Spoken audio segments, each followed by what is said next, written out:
Good morning. So I'm a few minutes late.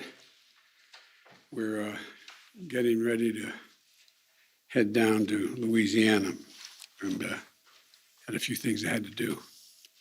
Look, as we head into Labor Day weekend, we have more evidence of the progress of our economy from last year's economic calamity. Today, we learned the economy created 235,000 new jobs in August, and the unemployment rate fell to 5.2%, the lowest it has been in 18 months. But despite the impact of the Delta variant, and I'll talk a little more about that in a minute, what we're seeing is an economic recovery that's durable and strong. The Biden plan is working. We're getting results. America is on the move again, and today's revision of previous month's job gains, with the revision of the July numbers, this report means that we have been adding an average of 750,000 jobs per month on average during the past 3 months. And in the 3 months before I became president, well, we were adding 60,000 jobs a month. Total job creation in the first 7 months of my administration is nearly double any prior first-year president. While I know some wanted to see a larger number today, and so did I, what we've seen this year is a continued growth, month after month, in job creation. It's not just that I've added more jobs than any first-year president, in the first year of any president. It's that we've added jobs in every single one of my first 7 job reports, and wages are going up. Some more jobs, some months are fewer, some months more, but always adding jobs. This is the kind of growth that makes our economy stronger and consistent progress and not boom or bust. Our economy grew the first half of this year at the fastest rate in about 40 years. We're the only developed country in the world. I'll say that again. We're the only developed country in the world whose economy is now bigger than it was before the pandemic. Because of the groundwork we laid with the American Rescue Plan, our vaccination strategy, we're seeing an economy and a job market that can weather the ups and downs of the Delta variant and anything else that comes our way. You know, we have a lot more work to do, as I will discuss shortly, but the facts speak for themselves. Think of where this country stood on the day I was sworn in as president and compare it to where we are today. The number of people filing new claims for unemployment each week is down 57%. Down 57%. Child poverty is down nearly 50%. We're no longer seeing long lines of people waiting for boxes of food to be put in their trunk after waiting for hours, or sometimes up to 2 hours. The unemployment rate is down from 6.3% to 5.2%, and I believe it's going to continue to go down. And it's no wonder that last week's Gallup poll found that 72% of Americans think that now is a good time to find a quality job. At this time last year, that number was 30%. And that's the mark of an economy where regular people can see a place for themselves in the economy. You know, the holidays we celebrate this weekend, the holiday Labor Day, is about honoring the dignity of work, honoring the American worker. And that's what our economic strategy is all about as well. It's about growing our economy from the bottom up and the middle out, providing some extra breathing room for families. And my dad would just say, just a little breathing room.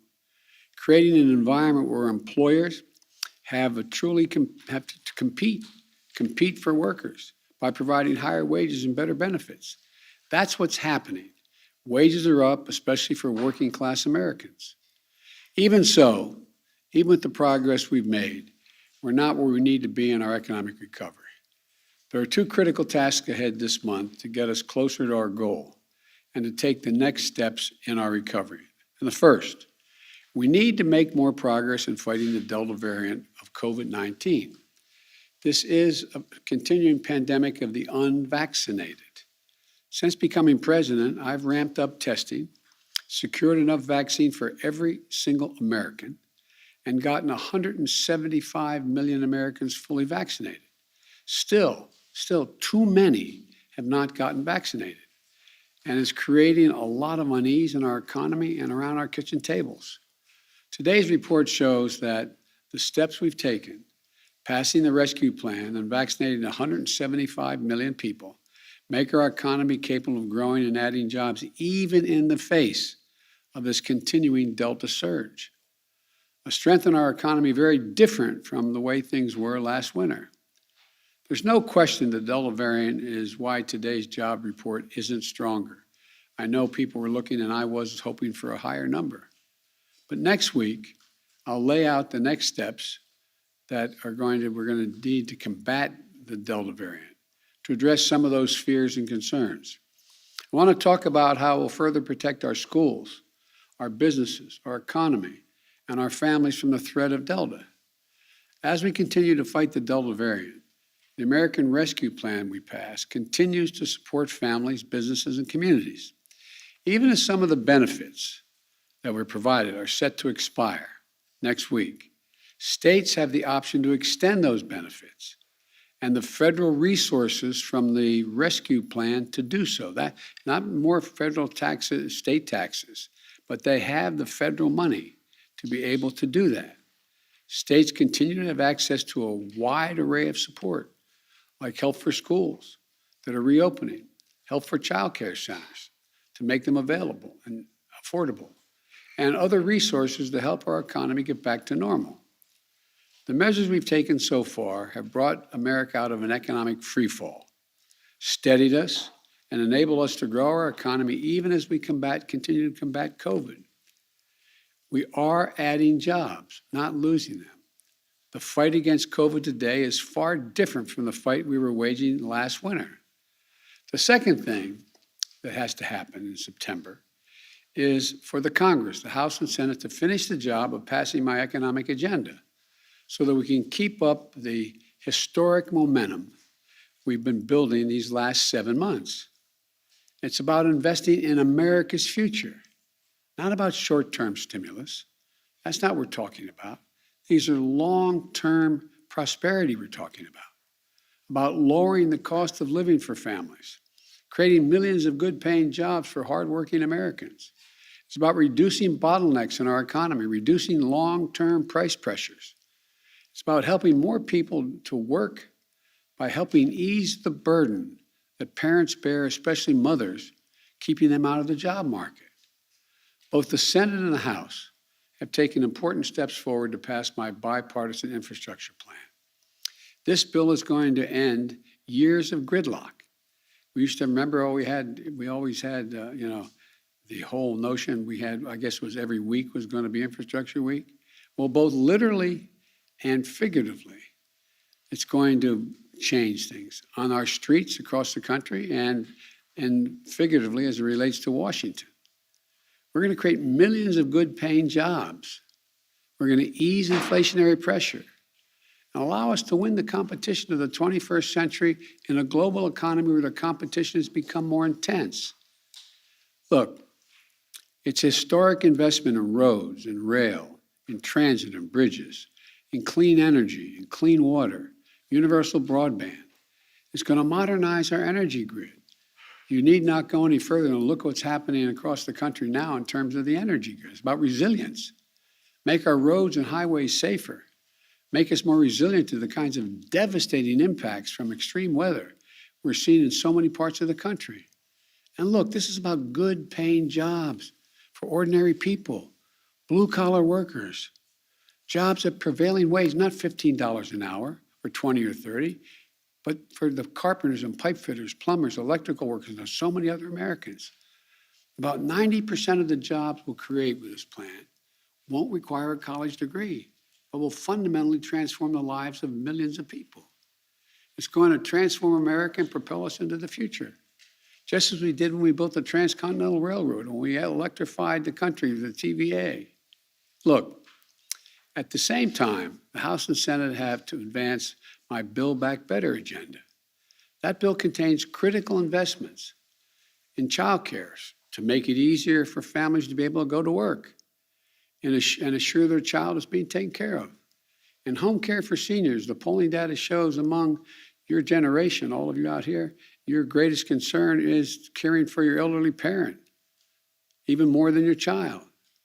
It's about paid leave, allowing people with a new child or a sick spouse at home to take care of them without risking losing their paycheck. Not indefinitely, but for a time period they can actually make a difference. Universal pre-K and community college, making us significantly better educated and increasing our competitive edge globally, around the world, over time.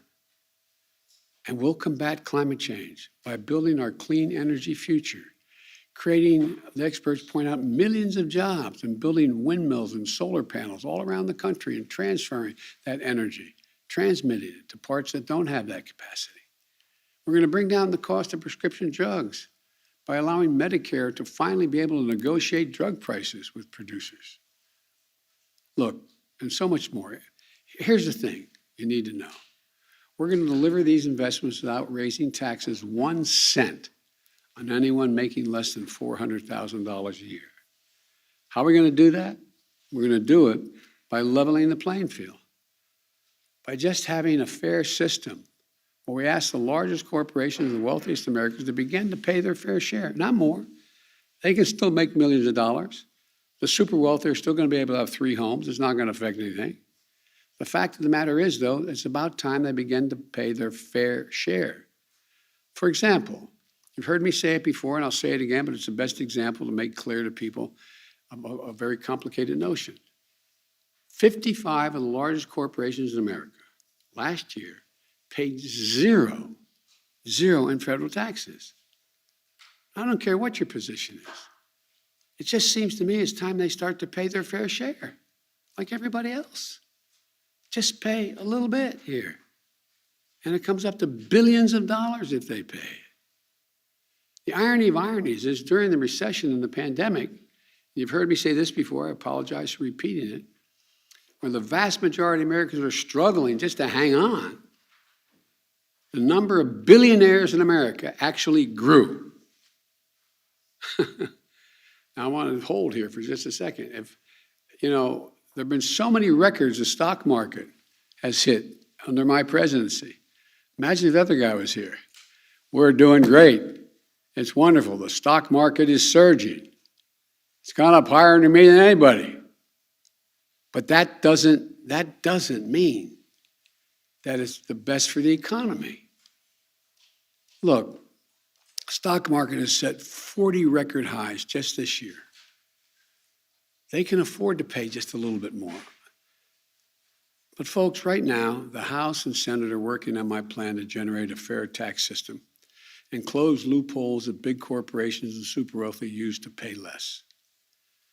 To give you one example, there's a group of experts, left, right, and center, who estimate that right now we lose more than $100 billion a year in tax revenue owed from the top 1% of taxpayers alone. Not because of low tax rates, but because the wealthy people aren't paying the taxes they owe.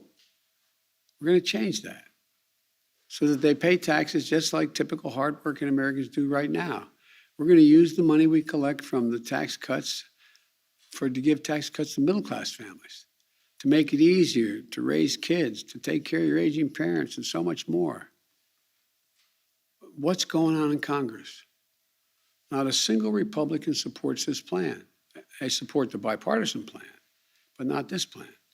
Not one. And some big corporations are spending millions of dollars legitimately, they're lobbying, to try to escape their obligation to pay the taxes they owe, leaving working families to pay a larger share of the burden. Somebody's got to pay. And when those who can afford to pay aren't paying anywhere near their fair share, it means you all pay more. This has worked in the past with significant lobbying efforts, but I don't think it's going to work with me. For those big corporations that don't want things to change, my message is this. It's time for working families, the folks who built this country, to have their taxes cut. And those corporate interests doing everything they can to find allies in Congress to keep that from happening. Let me be, as the old expression goes, perfectly clear. I'm going to take them on. We're going to pass these measures. We're going to build an economy from the bottom up and the middle out, not from the top down. And when corporations and the wealthy start to pay their fair share, it's going to put millions of people, according to all the estimates, millions of people to work in jobs that are going to help them punch their ticket to the middle class and stay in the middle class. And everyone will do better, including corporate America. Look, just think about it.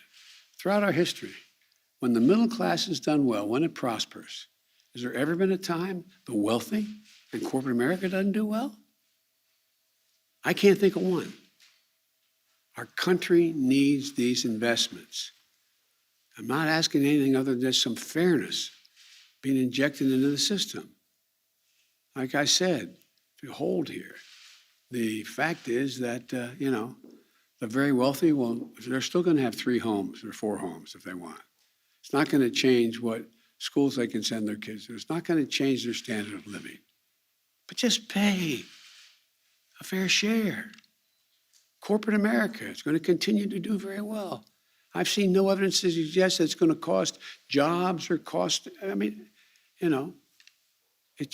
now we need Congress to finish the job, to come through for the American people, ensure that the economy continues to gain strength and stability as we move forward. Now, finally, third thing we need to do, all of us, is to stick together. We have to put ourselves on track to accomplish extraordinary things. A strong, inclusive, historic economic growth. Landmark investments to create even more good jobs and deliver breathing room for millions of families. A giant step forward in the fight against climate change, the crisis made more evident than ever by the death and destruction caused by extreme weather just these past few days. My agenda, I believe, is one that every American, if they understand it, can get behind. Because of the work we've all put in, not just here in Washington, but in communities across the country, every one of those goals is now within our reach. Coming together has always been part of the DNA of Americans. And if we can summon that instinct within us to unite, as one people, one nation, there's nothing beyond our capacity. So let's keep going. Let's stick together. Let's remember who we are. You've heard me say it time and again, we're the United States of America. And the rest of the world is looking to us. Just because we are the most prosperous nation in the world right now. We're growing. And there's a fairness to what we're doing. A fairness. We'll still have millionaires. We'll still have billionaires. We'll still have corporations that do incredibly well and CEOs that make a lot of money. But everybody has to start paying their fair share. Thank you very much. On abortion rights in Texas, sir? Pardon me? One question on abortion rights in Texas, sir. What would be your message to women in Texas, and what can your administration do to protect abortion rights on a federal level? I'm late for going down. I'm going to talk about these things from Louisiana, but I have been, continue to be, a strong supporter of Roe v. Wade. Number one. And the most pernicious thing about the Texas law, it sort of creates a vigilante system where people get rewards to go out to, anyway. And it just seems, I know this sounds ridiculous, almost un-American, what we're talking about. Not to debate about, I respect people who think that, who don't support Roe v. Wade. I respect their views. I respect them, those who believe life begins at the moment of conception and all. I respect that. Don't agree, but I respect that. I'm not going to impose that on people. But what I was told, and I must tell you, I am not certain. I was told that there are possibilities within the existing law to have the Justice Department look and see whether there are things that can be done that can limit the independent action of individuals in enforcing a federal system, a state law. I don't know enough to give you an answer yet. I've asked that to be checked. Thank you all very much. On the status of getting Americans out of Afghanistan? Mr. President, what about booster shots? What about the confusion about booster shots, sir?